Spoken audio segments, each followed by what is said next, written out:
A partir de agora, a Universitária FM apresenta Jornal da Educação.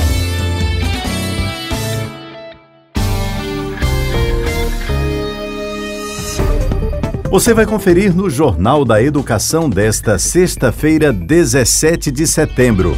Pressão nas ruas e nas redes fez a diferença para o governo adiar votação da PEC 32. MEC estuda a criação da primeira Universidade Federal Digital do país. Educadores exigem da Secretaria Municipal de Educação solução para a implantação do piso e situação das escolas e CMEs de Natal. Calendário do Enem 2021 vai atender 3 públicos em 2 datas diferentes. Instituições do movimento educacional brasileiro e internacional comemoram centenário de Paulo Freire com muita música e cultura. Paulo Freire presente. A nossa série alusiva ao educador recebe hoje o professor aposentado da UFRN, Willington Germano, que fala sobre a campanha de Pé no Chão, também se aprende a ler. Jornal da Educação. Olá, boa tarde, seja bem-vindo, seja bem-vinda ao Jornal da Educação. Eu sou Edinaldo Martins e esse é o seu espaço de diálogo sobre questões postas pelo cotidiano do ensino. Esse programa é produzido pelo Adurne Sindicato. Há um ano, o Adurne Sindicato iniciava a luta contra a proposta de emenda à Constituição, a PEC 32/2020, com a campanha Reforma Administrativa. Não é modernização, é precarização. Esta semana, o presidente da entidade, Oswaldo Negrão, e a diretora do Adurne Sindicato e do Proifes Federação, Gilca Pimentel, puderam ver de perto em Brasília o reflexo dos esforços empreendidos ao longo dos 365 dias que se passaram desde o início dessa empreitada. Com a força das mobilizações realizadas nas ruas e nas redes, o presidente da Câmara, Arthur Lira, do PP de Alagoas, adiou a votação da PEC 32 na comissão especial, prevista para ontem, quinta-feira, dia 16 de setembro. A decisão é uma demonstração de que o governo está inseguro quanto à aprovação da proposta, que, caso seja aprovada na comissão especial, ainda precisa ser submetida à apreciação e votação no plenário da Câmara dos Deputados e, em seguida, ser encaminhada ao Senado Federal. Para o presidente do Adurne Sindicato, professor Oswaldo Negrão, o momento é de reunir mais forças para derrotar definitivamente a proposta que tem por finalidade o fim dos serviços públicos brasileiros. Nos dias 14 e 15, estivemos em Brasília, na mobilização nacional para o enfrentamento da reforma administrativa, também conhecida como a PEC 32. As ações foram articuladas e aconteceram desde o período da manhã, com a chegada dos parlamentares no aeroporto. Fizemos uma atividade de abordagem dos parlamentares que chegavam a Brasília naquele momento e foi muito rica, muito importante a presença da diversidade de número de entidades que estavam ali presentes, né, no saguão do aeroporto de Brasília. Nos deu muito ânimo para a luta, justamente quando nós percebemos a diversidade do número de entidades e do número de pessoas que aderiram a esse chamamento. Fazer a defesa da derrubada da PEC 32, ela é fundamental e necessária para todas aquelas pessoas que defendem o Estado democrático de direito. Na medida em que o trabalhador, o funcionalismo público, ele efetiva de fato as políticas públicas que são garantias constitucionais, né? Por isso mesmo que a nossa Constituição tem o apelido de Constituição Cidadã, e ela atinge principalmente os trabalhadores da saúde, da educação, que corresponde a praticamente 70% dos trabalhadores no âmbito municipal, estadual e federal. E é importante ressaltar também que esses trabalhadores, na sua grande maioria, recebem menos do que 4 salários mínimos, e é justamente essa parcela dos trabalhadores do funcionalismo público que vai ser mais atingida caso essa proposta da PEC seja aprovada da forma como está. E A pressão foi bastante grande, né, no período da manhã, mas aí também seguimos no período da tarde para mobilização aberta, ali na esplanada dos ministérios, e depois seguimos até o anexo 2, na entrada da Câmara. E foi muito expressiva também a participação das entidades, houveram falas, houveram apoio de parlamentares em defesa da mobilização dos trabalhadores, que acabou repercutindo lá dentro do parlamento. Então foi muito importante, porque naquele momento estava se iniciando a leitura do relatório da comissão, que está fazendo justamente a análise da proposta do governo federal. Mas a mobilização foi muito exitosa, tanto que o parlamento resolveu adiar a apreciação e transferiu para a próxima semana a apreciação e a votação da PEC, justamente porque eles perceberam essa organização e essa articulação dos trabalhadores. Então é fundamental nós mantermos essa pressão e mostrarmos para os parlamentares que é fundamental para a efetivação das políticas públicas a manutenção da garantia do trabalho, da garantia dos serviços ofertados pelos servidores públicos, bem como para a própria economia dos municípios, dos estados e da própria União, essa estrutura que foi garantida justamente na Constituição Federal, para que a gente evite aquilo que a gente tem acompanhado muito nos noticiários, que são as rachadinhas, que são a fragilidade dos trabalhadores que não têm a garantia do seu pleno exercício de função. Então, nesse sentido, nós conclamamos também aquelas pessoas que estão nos ouvindo a perceberem, procurarem mais informações a respeito da PEC 32 e alertar, aquelas pessoas, aqueles familiares que têm professores, que têm profissionais de saúde, profissionais de segurança pública, da própria justiça. Todos eles estão fortemente ameaçados caso essa PEC seja aprovada da forma como está. Jornal da Educação. Extra Classe. O Ministério da Educação planeja criar uma universidade federal digital para, segundo o ministro Milton Ribeiro, ampliar o acesso dos estudantes de todo o país à rede pública federal de ensino. Um documento preliminar do Centro de Gestão e Estudos Estratégicos, organização social vinculada ao Ministério da Ciência, Tecnologia e Inovação de maio deste ano, cita a avaliação de viabilidade da iniciativa entre as metas da Secretaria de Educação Superior para promover a educação à distância nas instituições federais de ensino superior por meio do programa Reúne Digital. Ontem, quinta-feira, no Senado, o ministro Milton Ribeiro disse que a iniciativa segue o modelo já implementado por outros países e respeita as diretrizes, metas e estratégias definidas no Plano Nacional de Educação. De acordo com o ministro, o uso das modernas tecnologias de informação podem baratear os custos do ensino de qualidade. Educação em pauta.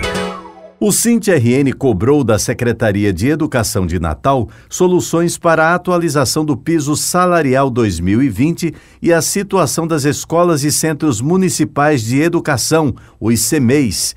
A cobrança ocorreu esta semana durante reunião na Câmara Municipal de Vereadores, como explica o professor Bruno Vital, coordenador-geral da entidade. Nós, do Sindicato dos Trabalhadores da Educação, estivemos na última terça-feira na Câmara Municipal de Natal, acompanhando uma reunião da Comissão da Educação da Câmara, que teve a presença de diversos vereadores, para além daqueles que compõem a comissão, para além da presidente da comissão, a vereadora Brisa, o vereador Pedro Gork, Robério e Hermes. Tivemos a presença de outros vereadores que estavam integrados nessa discussão e interessados em saber sobre as demandas de educação. Nessa reunião esteve presente também a secretária municipal de Educação, Cristina Diniz, e vários membros da sua secretaria que discutiram e apresentaram problemas de educação. Foram feitos vários questionamentos na audiência sobre a situação das escolas, que ainda continuam, muitas delas, sem condição de retornar. Nós temos 146 unidades e a própria secretária apresentou que apenas 105 estão em funcionamento e deu suas explicações, mas muito questionado exatamente porque nós temos ainda muitas escolas com obras paradas, com reparos sendo feitos quando a gente teve um longo período para que essas modificações tivessem sido realizadas. Mas o principal ponto a ser discutido nessa audiência foi exatamente o piso salarial, e nós tivemos as galerias da Câmara lotadas com vários professores e professoras do município, exatamente para saberem qual vai ser a posição da Secretaria em relação à atualização do piso, que já vem se arrastando desde 2020. Nós já tivemos outros espaços de debate na Câmara, audiências públicas, audiências com a secretária, audiências com o prefeito, promessas feitas pelo prefeito em rádios de Natal de que iria pagar o reajuste, iria resolver o problema da rede municipal quanto a essa questão, mas que até hoje não foram resolvidas, né? Primeiro alegou que não haveria recursos para fazer isso, depois alegou a lei eleitoral, disse que tinha uma proposta pronta, mas que a eleição impedia para que ele fizesse pagamento, né, do reajuste do piso, e isso tem se arrastado até esse ano, em que ele voltou já em uma rádio e disse que não reconhecia a dívida com os professores do município, né? Na audiência, nós fomos informados que no dia 21, às 11 horas da manhã, nós teremos uma audiência com o prefeito. Nessa audiência, mais uma vez, será debatida a questão do piso salarial. E esperamos que, nesse momento, a Prefeitura apresente realmente uma proposta para que a gente tenha um resultado final, o fechamento dessa questão. Esperamos que, nesse dia 21, o prefeito quite essa dívida com os professores e professoras do município, que vem dentro de um contexto de várias perdas, inclusive porque nós temos hoje uma inflação totalmente descontrolada e os gastos, né, de todos os tipos de gasto, todas as despesas sendo reajustadas diariamente, e isso tem causado grande prejuízo aos professores e professoras do município. Então, estamos na expectativa de que a Prefeitura de Natal, no dia 21, apresente uma proposta que venha contemplar os ativos, que venha contemplar os aposentados, e que a gente possa fechar esse ciclo, né, que foi aberto pelo prefeito Álvaro Dias, de congelamento do salário dos professores no município de Natal. É importante lembrar que ele está sendo o primeiro prefeito a não fazer a atualização dentro do ano, né? No ano 2020, ele fez um rateio do valor, que significava que tinha recursos para fazer, e não fez a implantação dos 12,84 que nós estamos reivindicando desde janeiro de 2020. Então, esperamos que nessa audiência que vamos ter no dia 21, essa novela tenha um final feliz para a categoria do município de Natal. Depois do intervalo, o calendário do Enem 2021 vai atender 3 públicos em 2 datas diferentes. Instituições do movimento educacional brasileiro e internacional comemoram centenário de Paulo Freire com muita música e cultura. E ainda, Paulo Freire Presente. A nossa série alusiva ao educador recebe hoje o professor aposentado da UFRN, Willington Germano, que fala sobre a campanha De Pé no Chão Também Se Aprende a Ler. Os detalhes você confere logo a seguir. Não saia daí, a gente volta em instantes. Estamos apresentando Jornal da Educação.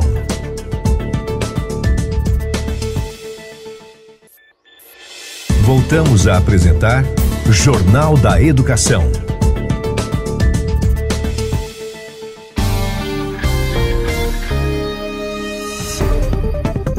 Estamos de volta e logo no comecinho desse segundo bloco do programa, eu tenho um convite a fazer para você que é professor ou professora da UFRN. Você já conhece os benefícios de ser um docente sindicalizado? Pois bem, o Adurne Sindicato, que historicamente vem fortalecendo a luta em defesa dos seus direitos, lhe proporciona ainda uma série de benefícios. Além de disponibilizar uma assessoria jurídica exclusiva, o Adurne Sindicato conta ainda com uma gama de empresas conveniadas que oferecem descontos que podem chegar até 30% nos mais variados serviços, como plano de saúde, escolas, academias, seguros e muito mais. Acesse www.adurne.org.br e confira todas as informações. Jornal da Educação.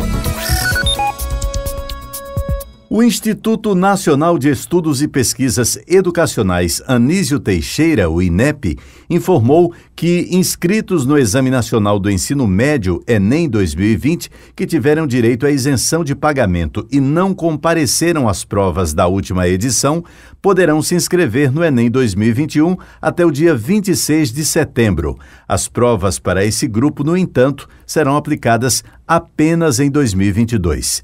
A medida ocorre após o Supremo Tribunal Federal ter decidido reabrir o prazo de pedido de isenção de pagamento de taxa a todos os candidatos, medida que foi reivindicada por partidos e entidades, os quais apontaram exclusão de estudantes no modelo escolhido pelo Ministério da Educação. Segundo o novo cronograma, as provas para quem se inscrever no período de 14 a 26 de setembro serão aplicadas nos dias 9 e 16 de janeiro, mesma data em que ocorre a aplicação do exame para pessoas privadas de liberdade. Para quem já havia se inscrito, as datas de aplicação das provas do Enem 2021 estão mantidas para os dias 21 e 28 de novembro. Agenda da Educação. O centenário do educador pernambucano Paulo Freire, que em 19 de setembro de 2021 completaria 100 anos, será comemorado virtualmente com muita alegria e cultura popular. Uma dezena de instituições do movimento educacional brasileiro e internacional promovem nos dias 19 e 20 de setembro o 100º aniversário de Paulo Freire em evento virtual. A live será composta de ato político, pedagógico e cultural com a apresentação do cantor pernambucano Alceu Valença às 18 horas do dia 19.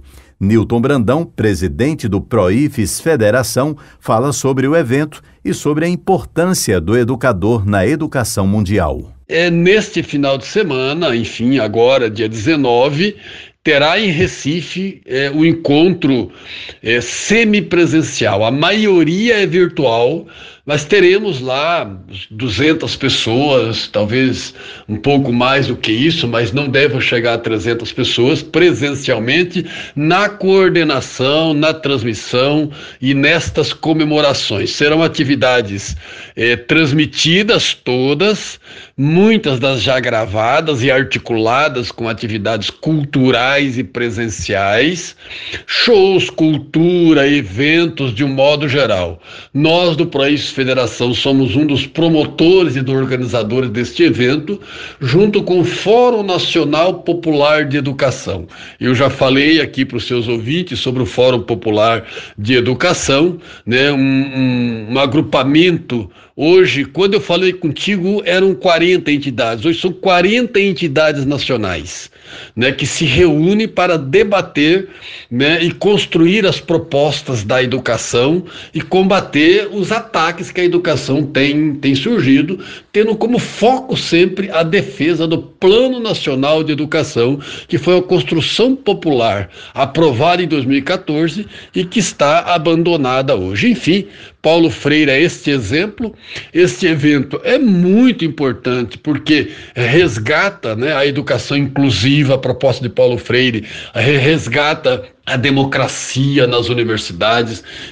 Já tratei aqui também desse tema, né, do ataque à autonomia das universidades, da nomeação de reitores sem nenhuma representatividade, com 0 votos às vezes, que caracterizam a verdadeira intervenção da universidade. Então são temas como esse, né, que os ensinamentos de Paulo Freire nos trazem à baile, que estão sendo debatidos, estão sendo refletidos e mostrando para o Brasil e para o mundo que Paulo Freire é o patrono da educação brasileira, porque ele é exemplo de uma educação inclusiva, né, de participação, uma educação laica, uma educação de formação de cidadãos brasileiros. E lembrando Paulo Freire, a educação não muda nada, mas ela muda os homens, e homens muda a realidade. É nessa perspectiva que está acontecendo, Edinaldo, neste 19, 20 e 21, com participação dos educadores brasileiros, educadores latino-americanos. Terá a inauguração de um busto de Paulo Freire no Ministério da Educação na Argentina, é um dos eventos que vai acontecer nesses dias, né? E no mundo inteiro, né? Representantes do mundo inteiro celebrando o centenário de Paulo Freire. Transmito aí um grande abraço aos seus ouvintes e fiquem atentos, porque nas mídias também estarão divulgando este evento sobre o centenário de Paulo Freire. Grande abraço. Jornal da Educação. Extra Classe. E a nossa série alusiva ao educador Paulo Freire recebe hoje o professor aposentado da UFRN, Willington Germano, que fala sobre a campanha de Pé no Chão, Também se Aprende a Ler. A campanha foi criada aqui em Natal na década de 60 e implantou o ensino primário para crianças nos bairros pobres em escolas de chão batido, cobertas de palha e metodologia inovadora. Paulo Freire, presente. A campanha de Pé no Chão, Também se Aprende a Ler, foi um magnífico movimento de educação e cultura popular que ocorreu em Natal entre 1961 e 1964, quando ocorre o golpe militar que depôs o presidente João Goulart.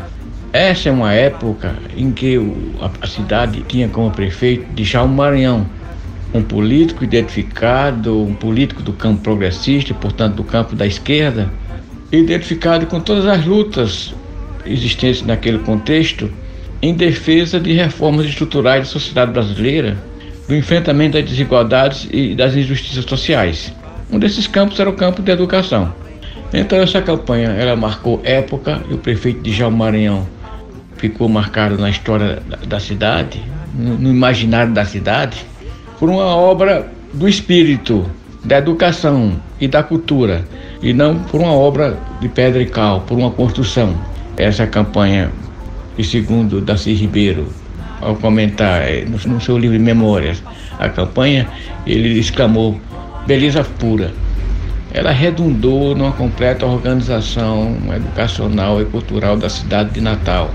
Não era apenas um movimento de educação, era um movimento de educação, mas articulado com toda a movimentação na área de cultura. A campanha nasceu de uma reivindicação popular, a campanha eleitoral de Djalma Maranhão foi toda feita com base em comitês populares, chamados comitês nacionalistas. Esses comitês continuaram a funcionar depois da eleição, e neles eram feitas reivindicações, uma pauta de reivindicação do povo, das periferias da cidade de Natal.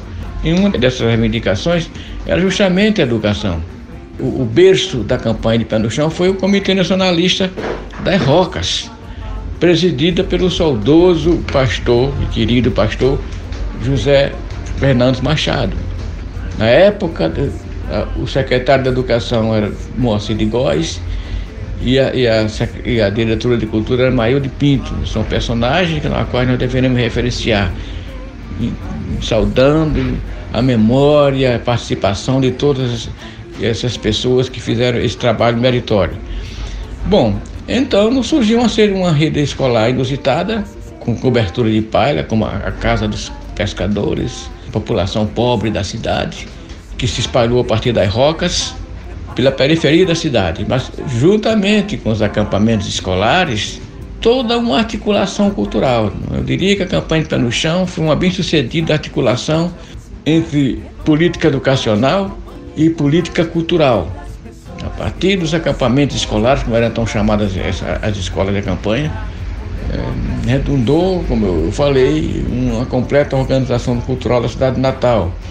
Bibliotecas populares, o Teatrinho do Povo no Alecrim, a Galeria de Arte no centro da cidade, as praças de cultura, a valorização das diversas dimensões da cultura popular e das festas populares, que fez fazer com que Natal vivesse um clima de efervescência, de alegria e de esperança, de renovação, de um clima em que pontificava a renovação das esperanças utópicas de que era possível mudar o país, era possível enfrentar as desigualdades sociais, e a educação seria, não é, um veículo importante para esse despertar, junto com a educação e a cultura. É através da cultura que os sujeitos se identificam, é através da cultura que os sujeitos se tornam visíveis e podem agir politicamente. Daí essa junção entre educação e cultura, porque não existe a possibilidade de ação sem o uso da fala. Portanto, sem inserção na política, no campo político, sem o uso da fala, sem o uso da cultura. E esses movimentos, todos eles, valorizavam essa dimensão cultural. E o Rio Grande do Norte foi pródigo nesse sentido, porque alguns dos movimentos mais fortes daquele período surgiram aqui no Rio Grande do Norte.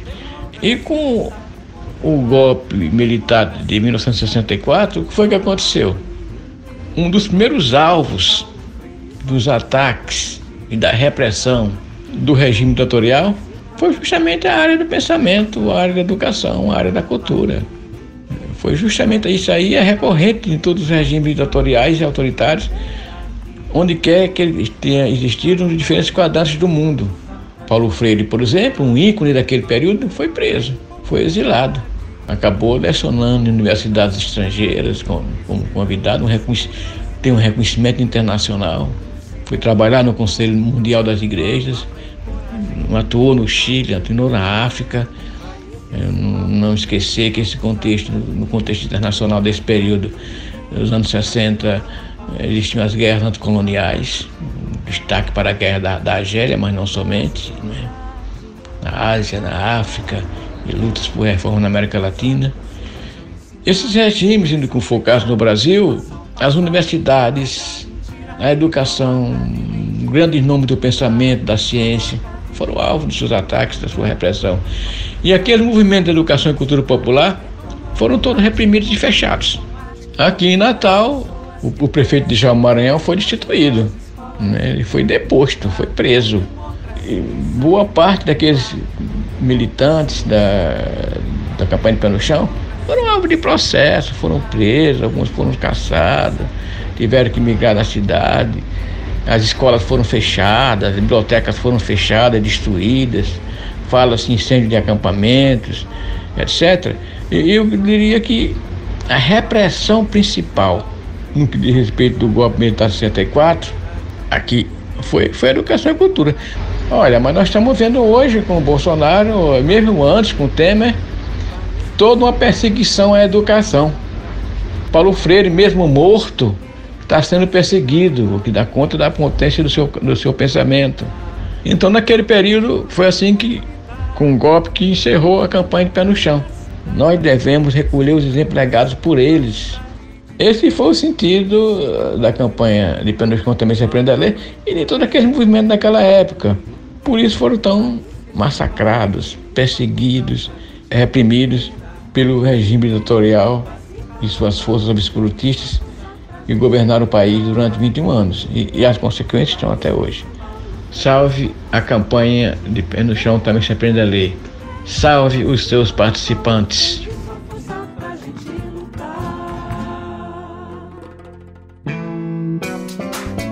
Lembrando que você pode ouvir o Jornal da Educação onde e quantas vezes quiser. Todos os programas estão à sua disposição no canal do Adurni Sindicato no YouTube. O endereço é youtube.com/c/Adurni Sindicato. Vamos reforçar aqui a mensagem a todos os professores e professoras da UFRN. Você já conhece os benefícios de ser um docente sindicalizado? Pois é. O Adurni Sindicato historicamente vem fortalecendo a luta em defesa dos seus direitos e ainda lhe proporciona uma série de benefícios. Além de disponibilizar uma assessoria jurídica exclusiva, o Adurni Sindicato conta ainda com uma gama de empresas conveniadas que oferecem descontos que podem chegar até 30% nos mais variados serviços, como plano de saúde, escolas, academias, seguros e muito mais. Acesse www.adurne.org.br e confira todas as informações. O Jornal da Educação, produzido pelo Adurne Sindicato, vai ficando por aqui. Eu sou Edinaldo Martins. Prometo voltar na próxima sexta-feira, a partir do 12h30, aqui pela Universitária FM de Natal. Bom final de semana e até sexta. A Universitária FM acabou de apresentar Jornal da Educação. Jornal da Educação.